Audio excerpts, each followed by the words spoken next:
السابق العياش الرياحي نعطيه الكلمه.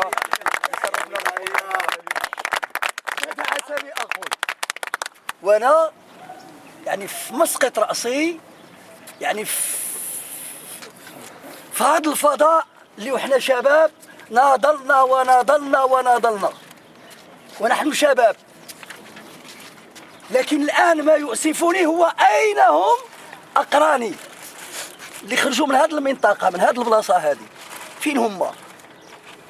دائما كنقول في نقاشاتي وفي حواراتي وانطلاقا من حرقتي وغيرتي على بلادي وعلى مسقط رأسي، دائما كنقول الإخوان خص ولائنا يكون الاثنين سيد اليماني. كل التيكيتات نحيدوها وكل الألوان نحيدوها وكل الفيستات نحيدوها ويولي ولائنا الاثنين سيد اليماني، اليساري الإسلامي واليميني أيضا والوسطي. الجميع ولائنا يكون الاثنين سيد اليماني. كيجي حتة مسؤول صغير قايد كيجي باش يخدمنا، المفروض موظف كيتخلص من المال العام وكيجي باش يخدمنا، فإذا به كنلقاوه كيعتدي على أهلنا وعلى إخواننا وعلى أبنائنا.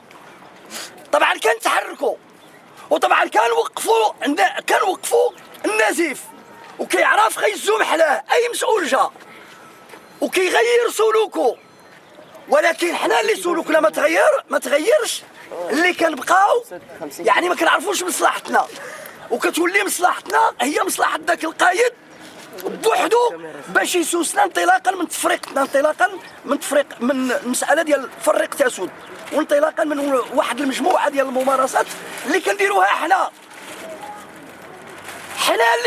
حنا اللي كنشجعوا هادوك الناس اللي كيجيو موظفين باش يخدمونا، كنشجعوهم باش يوليو عيب علينا وباش يوليو كيمعنوا في قهرنا وكيمعنوا في تكرفيسنا وكيمعنوا في معاناتنا. مجرد ما توصل للكروز ولاد الرياحي وتم طالع تقول بان هاد الاثنين ما عندهاش رجال، ما عندهاش ناس، ما عندهاش كذا، ما عندهاش غيورين. بالعكس الاثنين وعطات اطر، وخاص تكونوا كتستفزوا هذوك الاخوان اللي كيجيو غير معطلين، غير في العطله، غير يدوزوا العطله هنا، لا مسؤولون تكونوا كتستفزوهم من اجل انهم يتحملوا مسؤولياتهم، وحنا مستعدين اننا نديروا واحد القوه ديال الضغط من اجل انقاذ اثنين سيد اليماني، من اجل مصلحه الجميع، ماشي مصلحه شي واحد معين ولا شي هذا، مصلحه الجميع. واكلت يوم اكل الثور الابيض، وكل واحد راه واكلها بوحدو ما عايقش. وحدتنا في قوتنا، او قوتنا في وحدتنا، وضعفنا في تفريقنا. ملي كنتفرقوا راه كيولي الجميع يصول ويجول. ما معنى ان مواطن خصو عقد الازدياد خصو تيمشي يدير وسيط؟ ما معنى اي مواطن محتاج شي حق من حقوق المواطنه حتى يمشي لعند مواطن من الدرجه الاولى ومواطن من يعني وهو راه من الدرجه 20 ولا من الدرجه كذا؟ هادشي كيحز في نفوسنا وما كيعجبناش، كنستنكروه، كنحاولوا نشحذوا الهمام. ولكن انا سعيد بهذه اللحظه هذه وسعيد بكم الشباب، والمستقبل لكم، وانتم اللي غتقولوا الكلمه ديالكم، وانتم اللي غتفرضوا وجودكم. ومن الان وفي كل الاحوال ما نخليوش هاد الجلالب وهاد كذا وهذا، مع كامل احترامي للجلالب وتعانى بوجلابه وتواليديه بوجلابه، ولكن هاد الجلالب اللي كيوليو ديالهم عوض ما يكونوا ديالنا وديال التنيسي اليمني، كيوليو ديال ذاك المسؤول ولا ديال ديك السلطه ولا ديال داك المخزن المتعفن اللي همه فقط انه يحيكنا وانه يخلينا دون مستوى العصر، يخليونا كان هذيك الشيبانيه اللي دايزه فعلا المفروض تكون الخيريه هنا، فعلا تكون واحد المجموعه ديال المرافق هنا، فعلا تكون واحد المجموعه ديال الاليات اللي تشغل عباد الله واللي ترفع من مستوى الناس في حاجه للخبز، في حاجه للخدمه، في حاجه للتعليم جيد، في حاجه للصحه، في حاجه يولدوا هنا، في حاجه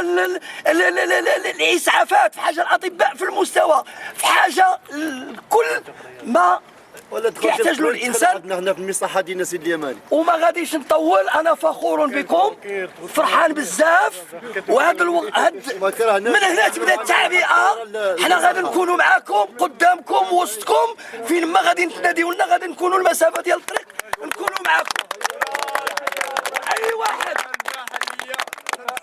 تحية نضالية، تحية نضالية، تحية نضالية، تحية نضالية، اي واحد يتعرض لاي عسف نعتبروا ريوسنا ان ذاك العسف راه كيمسنا جميعا، واننا دائما نوقفوا بصلابه ونوقفوا بثبات ونوقفوا باليد في اليد من اجل مواجهه اي واحد بغى يفرض وجوده ولا يفرض عضلاته ولا يفرض يعني كلمته. طبعا الكلمه اللي ما خصهاش تكون على اي واحد. نعتبروا داك الشيء موجه لنا جميعا، ومن هنا الفوق نكونوا اليد في اليد ونكونوا في وحدتنا واستمروا في النقاش من اجل بلادكم ومن اجل الصيغ، واي صيغه ديروها حنا غنكونوا معاكم، وغادي نحشدوا لكم ايضا يعني الدعم ديال اخوانكم في طنجه على المستوى الوطني، في العرايش على المستوى الوطني. وما تكونوش بوحدكم، ومن الان انتم ليس ماشي بوحدكم، ولكن انتم الاساسيين، انتم الاساسيين.